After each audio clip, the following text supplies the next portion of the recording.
Fights have broken out, friendships torn apart. There are people willing to sell their organs in defense of their favorite hamburger chain. And I'm not talking about the big dogs, right? McDonald's, BK, Wendy's. I'm talking about the regional stuff, the upper echelon, the top tier, fast food plus. Places like In-N-Out, Shake Shack, Whataburger, and Culver's. Each joint covers a different corner of the country, and each one carries an intense regional pride that turns a burger really into an identity. Once you've picked a side, that's it. You're done.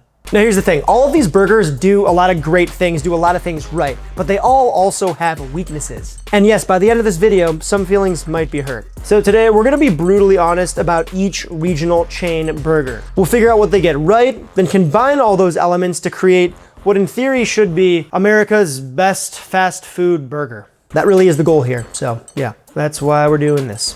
Let us begin. If In-N-Out is the king of the West Coast, then Shake Shack is definitely the king of the East. And I'm not trying to make this like a West Side, East Side, beef video, but you know what? Technically, this is a beef video. Maybe we are trying to start something here. Anyways, Shake Shack started as a hot dog cart in Madison Square Park back in 2001. Danny Meyer, one of New York's most respected fine dining restaurateurs, set it up to basically support an art installation. The cart actually became so popular that by 2004, the city gave him a permanent kiosk in the park. And the lines really never stopped. And what was supposed to be a one-location park kiosk turned into a global chain in many, many countries. Of every brand in this video, Shake Shack was definitely the most aggressive with their expansion, right? Classic New York hustle. Now, the burger, look, for what you're paying, it's pretty tiny. It kind of gave me more of like slider energy than actual burger energy. Maybe that's just because I'm a fat American, I'm not sure. A big appeal for Shake Shack is that New York mystique, right? That sort of like New York branding behind it. Now, because they've expanded so much, that's not really the case anymore. The good thing about the burger is that it tastes like real food. I mean, when I went to go pick one of these things up, you could smell the beef from like 3 blocks away, right? You can smell that grill. But we gotta talk about my favorite part of the burger, which is, strangely enough, the bun. They use a potato bun. I think it's actually a Martin's potato bun. Now, politics of those guys aside, it's gotta be like the perfect bun for a burger, honestly. And they cut it in a unique way, so it's kind of like a clamshell, right? It's not fully cut through. The bun adhered to the burger. It was soft but flavorful enough to actually taste the potato a little bit even on the burger, which was crazy. So for our burger today, Shake Shack is going to give us the bun. The potato roll, to be exact. Okay, so the bun at Shake Shack is a Martin's potato roll, and that choice does matter because the potato starch holds moisture better than wheat starch alone, which is why it stays soft and slightly pillowy without getting like super soggy or completely falling apart under the weight of the burger. And yes, we're totally gonna use real potato because we're making a potato bun, so yeah, that's how you do it. And the same could be said with a lot of buns, but these do toast beautifully. And at Shake Shack, they actually kind of cut these like just until the end, so they're kind of like little clamshells, but we're gonna go the full way through later on. Again, it's the softness of these potato rolls that just kind of like, adhere to the burger without going completely sloppy. That's what we're going for here, and that's what makes this bun the best choice for our burgie.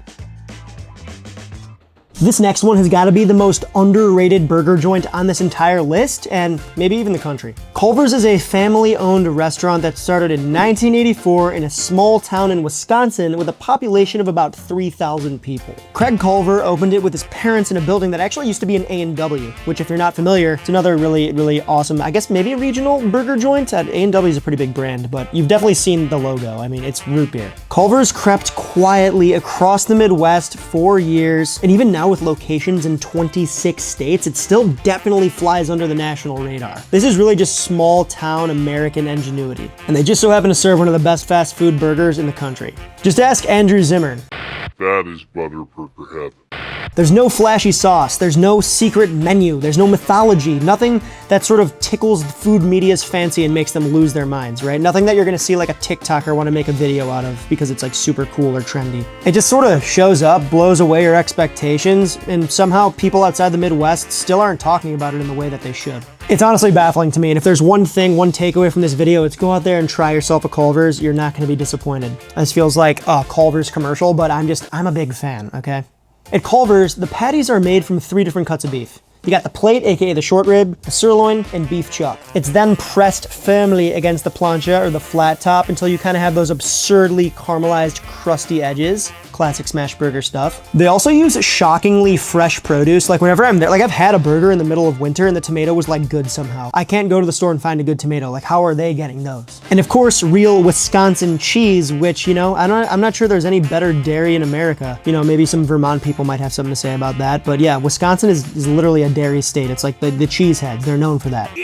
Oh, and by the way, the cheese curds, probably the best side in all of fast food, right? And that's not up for debate. Ever hear of custard? Yeah, it's not ice cream. It's a lot better, and Culver's is known for it. And it's definitely not something you eat before the beach, so sorry, coastal elites. This is a Midwest thing.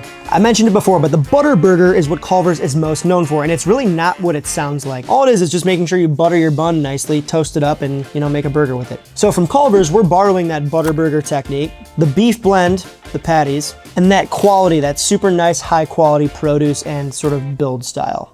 Okay, for the meat, we're gonna use Culver's signature 3-cut blend. That is sirloin, chuck, and plate, which is just short rib meat. Chuck is the workhorse here. It's high fat, it's got a deep, beefy flavor. It's the reason most burger blends start here, for this reason, right? A lot of burgers use chuck. Sirloin brings a leaner, sort of cleaner bite that keeps it from feeling super, super heavy, if that's possible. Again, strong beef flavor. Then there's the plate, aka the short rib, which is where things get interesting here. You know, the short rib is a hard-working muscle with serious fat marbling and richness that most fast food blends just don't come anywhere near. So we're just gonna chunkatize our beef cubes so it fits nice into our cold grinder, and then, once again, grind those 3 together. Fresh. And that's how you get a patty that's gonna be juicy without being like super, super, super greasy. And it's got that complexity to it that, in my opinion, is just the best on the docket today out of like pretty much any fast food burger I've had. Now, just to ensure uniformity here, we're gonna get a little dorky and whip out the scale. I'm gonna weigh these out to about 3 to 4 ounces. Doesn't gotta be perfect. And these little balls are what we're gonna press onto the flat top later. You'll see. This might be the most popular restaurant on our list today. Of course, I'm talking about the California love child, America's sweetheart, In-N-Out. Now, In-N-Out has been around since 1948. It was founded by Harry and Esther Snyder in a suburb of LA. Basically, the dude built a 2-way speaker system that people could order from in their car, which at the time was basically like a, you know, like a NASA level innovation. This is around the time when the automobile was getting really, really popular in the United States, especially in California where everybody has to drive. You can still see that in the landscape today. The family still owns it. They still will not franchise it.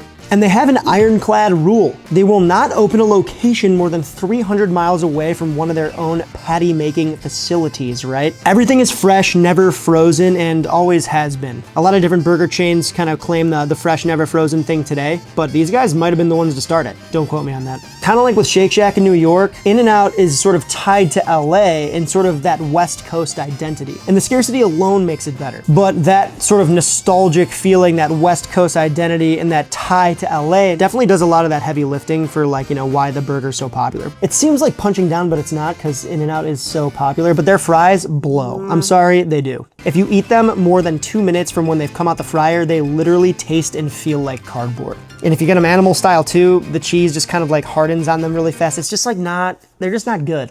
But what I can say is genuinely always a banger on their burger or on their products it's their sauce, man. Tangy, a little sweet, classic in a way that's sort of hard to argue with. And then there's the not so secret menu. Animal style, protein style, these guys got a style for everyone, and it's part of the reason you brave the unending lines of tourists just to get your hands on a double-double. I mentioned it before, but animal style. You probably already know what this is, but if you don't, it can be any burger, but instead includes a mustard grilled beef patty with extra spread, grilled onions, and pickles for sort of a messier, more savory, umami-packed slop fest of a burger. You can also get it on your fries too. Again, I don't recommend the fries at all. If you've never tried them, try them. So it's that mustard seared patty and the sauce, which I keep calling sauce, but it's actually called spread, that we are going to borrow from In-N-Out and add to our burger. These are 2 elements that have done their job perfectly for decades, and for that reason, nobody's really messed with them. In-N-Out's spread, not sauce, spread. Very simple ingredients here. It's basically a classic burger sauce, but most notably, there's no mustard in it. Spread is not the same thing as mac sauce, and mac sauce is not the same thing as Thousand Island. They're all very similar, but different. They're basically cousins, maybe even brothers. Credit where it's due really quick. This spread recipe is from Kenji Lopez Alt. Of course, Kenji went super nerdy and into it, like mathematically and into the depth, so the ratio is his, so we're gonna borrow from him as well. Into a bowl. We got 6 parts mayo. People swear that it has to be Best Foods mayo, but Hellmann's is literally the same thing. Like, actually, same factory, same company, it's just regional. So, gotta crack open a freshie. Oh, doesn't get more pure than that. 6 parts, right? Perfectly measured. It's very important that you get the exact measurements and ratios for this, or else it's just not gonna be the same. 2 parts ketchup, 1.5 parts sweet pickle relish, little sugar, pinch of kosher, and for extra punchiness, just a little dash of white vinegar. I'm gonna start small and add more. Oh yeah, a beautiful pink color we're looking for. Looks exactly like Big Mac sauce and Thousand Island, but it's a little different. A little more simple, I would say. Now, I love burger sauce because it's basically like, you know, it's got everything in it already, so you don't have to put on the individual ketchup. We're gonna do more pickles, but the pickles are technically already inside. It's got the mayonnaise. It's kind of like you put everything in one sauce so that it's streamlined, and that's probably how burger sauce was invented. It's really good, and I keep calling it sauce, but remember, this is Spread. Now I might have to make a little more because I just lost 1/4 of it on the counter. Nice.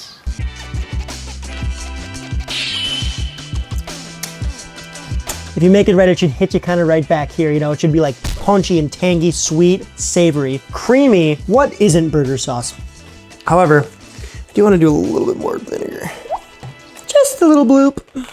Whataburger, baby. Whataburger was started in 1950 in the town of Corpus Christi, Texas. Harmon Dobson, crazy mid-century name that you just don't hear anymore, right? Great name. He had a vision that was one sentence. Make a burger so good that right when you take a bite into it, you have to say, dang, what a burger. What a burger! At the time, it was 25 cents, and he wanted it to be big enough that you have to eat it with 2 hands. This started as a tiny little stand, and on their first day open, they sold 551 burgers. And in the early days, it was even said that Dobson would fly his plane over the stand and drop coupons to the students, right? Because it was open right across from a college. The man was committed, no doubt about it. Now, Whataburger got so baked into Texas culture that the Texas legislature officially deemed it a Texas treasure. Which, yes, is a real thing. Okay, look, I respect Whataburger and the fans of Whataburger, I really do, but I gotta keep it real with you guys. I was not impressed. I've tried Whataburger probably 3 times at this point. One of those was in Austin, Texas, so for all my people out there saying, oh, it's better in Texas, well, I tried it in Texas and it was the same. Childhood memories, late nights, state identity, that stuff is real and it definitely matters. Texas pride is a powerful thing. It's a lifestyle. But the burger just didn't blow me away, man. I even posted it on my Instagram story and people were like, oh, you don't get the burger, get the patty melt. So I got the patty melt. That fell flat too. I'm sorry. I'm gonna get like lassoed out and like dragged. The dude who was taking my order basically asked me 30 times, like repeated my order, and I got like 3 or 4 sandwiches right, not with any modifications in them, and he still managed to mess it up, and I didn't have cheese on my Whataburger, which was kind of a bummer. I even asked for the cheese, yes. Because I know you can have it any way you want, right? That's sort of the idea of Whataburger. You could order whatever you want.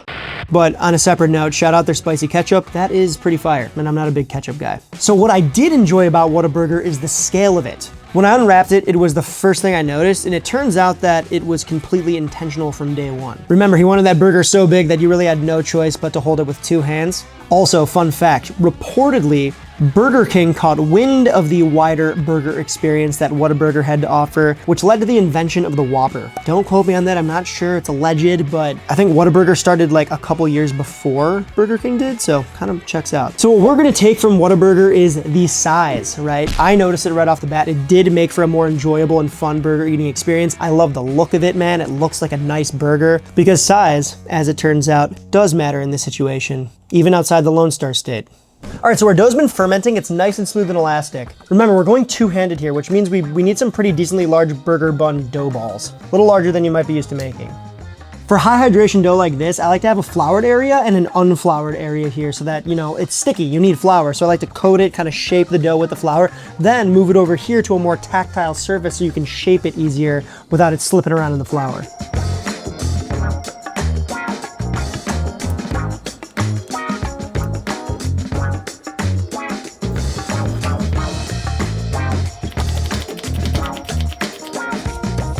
Burger shredders. You can also just peel lettuce off the iceberg, if you will, like for that vibe, if you prefer that. I like the shredders. I once read that egg wash should be the same consistency as heavy cream. This is just 3 yolks and a bit of water. By just using the yolks, you're gonna get a much more like richer in color and flavor egg wash. We're just gonna hit these once and let them proof at room temperature. Then we'll hit them again right before they go in the oven. And I do not find that it's necessary to cover these with plastic wrap or another baking tray. We're brushing these with basically a protective fat layer, which is gonna help be a barrier and hold that moisture in. Also, don't be too heavy-handed with the egg wash. It's really easy for the egg to spill over and kind of basically create like a little omelet on the rim of your buns. Massive shout out to Andrew Janjian of Wordloaf, the blog and the Instagram page. Dude's an absolute beast. This potato bun recipe is actually his Martin's potato roll copycat. So at this point, you can pop sesame seeds on these, poppy seeds, whatever you dang like, but I'm keeping mine plain because that's how it was at Shake Shack. All right, finally time to bake these pups. Middle rack. So what do we got here? Oh, nice, very nice. They're cute.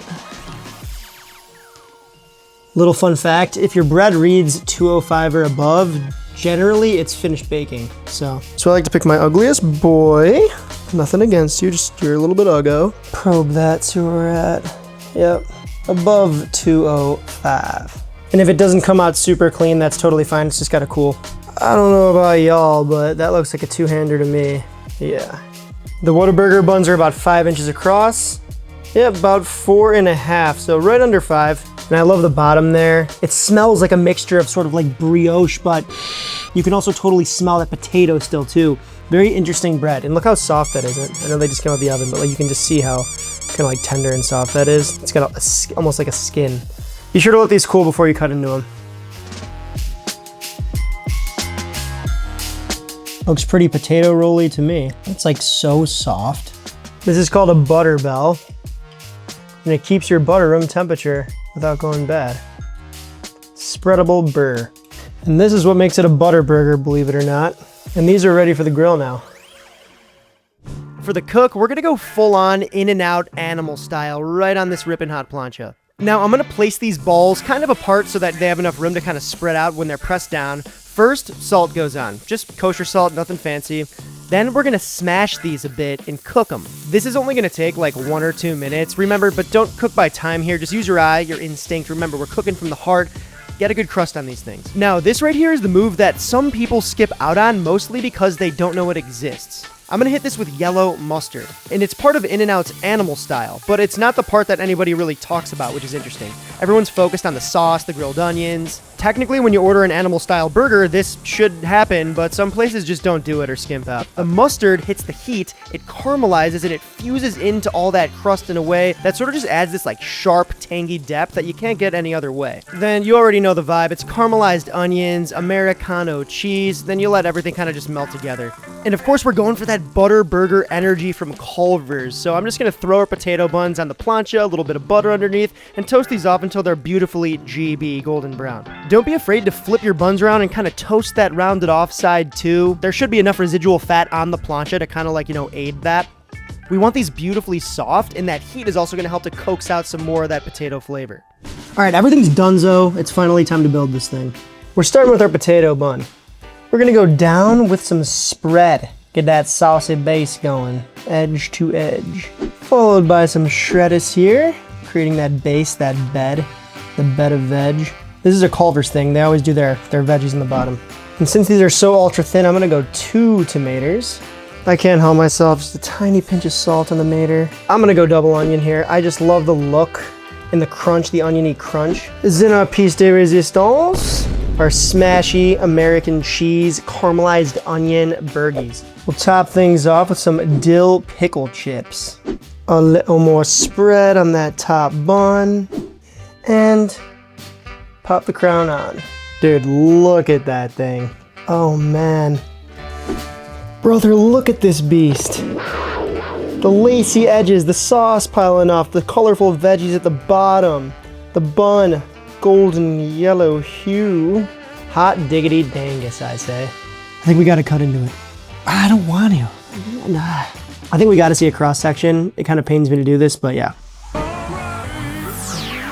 This thing is pretty glorious, man. Look at this. I mean, the yellow hue from that bun. You got the the flappy, crispy edges, right? I hate to say it, but these are literally beef curtains, dude. Maybe we'll just call them beef flaps, all right? But get your head out of the gutter, that's just what they are. I love how loaded and colorful it is with those vegetables inspired by Culver's. I mean, the bun from Shake Shack. Dang, that sauce is just dripping. Come on, look at that size too. This ain't a small burger, people. I don't know if you could see. That's my fist. That's the burger. It's bigger than my fist. Like, if this thing was, I don't know, like pure concrete, it would be quite heavy. And it's already kind of heavy. Bottoms up. Oh, we dripping. That is a two-hander if I've ever seen one myself. I'll tell you what, a burger. Man, we got a Zamboni the board, but yeah. Wow. Wow. Drippy. The burger is meaty, beefy, salty, and crispy because of those lacy edges. I don't know if you can hear that. Look at that though. Pluck that right off. It's cheating, but yeah, really good. The potato bun is tender, and even with all that stuff going on, when you toast that bun, you can actually really taste the potato in it. The sauce, it's not too much. There's not too much going on in there. It's just enough to be creamy and addicting, a little bit of sweet, a little bit of umami. Goes great on a burger and gives it that classic burger taste. Again, those vegetables, they're fresh, they're crunchy, they look nice. They're on the bottom. That's a Culver's build thing. Speaking of build, moving up to the patties though, we animal styletized our patties, right? So kind of a Culver's meets In-N-Out vibe. By popping some mustard on, getting that crispy, sneaking a little bit of caramelized onion under the hood with that Americano cheese on top. And the size, I mean, dude, that's a two-hand job, right? You might even need to get your boy to come help you munch this thing. No, you don't. You could probably eat this whole thing, but it's a lot and it's big, and I like it because I think a burger should be something you sit down and you slop down with two hands. You're not going anywhere, right? Maybe you're driving in the car and you're putting it back in the passenger seat, whatever, that's fine, you do you. However, this is an event. This is something you stop and relax and enjoy, and I dig that about it. All right, wow. I know you all want to see it. Let's get a cross section here. Or am I projecting? Am I the only one that wants to see it? I don't know. All right, you guys, I built a new one. Better cross section. Oh yeah. Pretty. Look how pretty that is. All right, this is going somewhere special.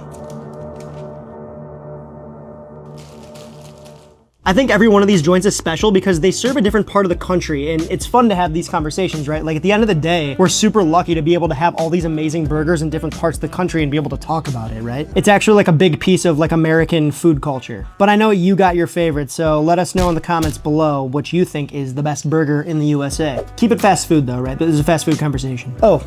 Couple honorable mentions I wanted to mention. Shout out to Freddy's, Portillo's, Five Guys, of course, Dick's Drive-In in Seattle, Cookout, and Steak and Shake, right? I'm sure I missed a bunch of other ones too, but again, let me know in the comments. A lot of good burgers here in this country. We're very lucky.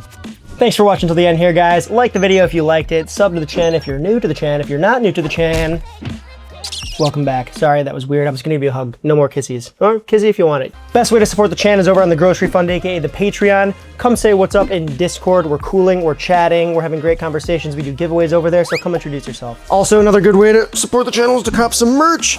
I don't know if you can see that. I make these shirts. I like them. I think they're cool. Maybe you will too. Check them out on the store. That's all I got for you this time. So until next we meet. It was a pleasure burging with you. Farewell. Oh. You know what? Let's see if my neighbor wants this.